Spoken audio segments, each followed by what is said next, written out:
মৌলা মসজিদে যেতে হবে, রব বললে পারলে যা। মৌলা এই টাইমে মসজিদে গেলে তো আমারে দৌড়ে ফিটাবে। বুঝেন না কেন?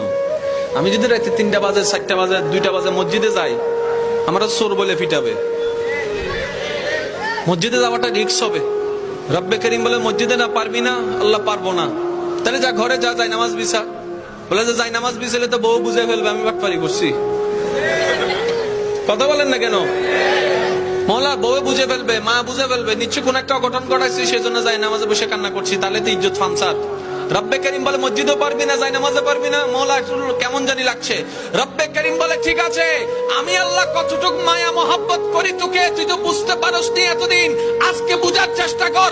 মসজিদে যাওয়া লাগবে না, যাই নামাজ বিছানো লাগবে না, ওযু করা লাগবে না, তোর যদি এতই প্রবলেম হয় জবানটাও খোলা লাগবে না।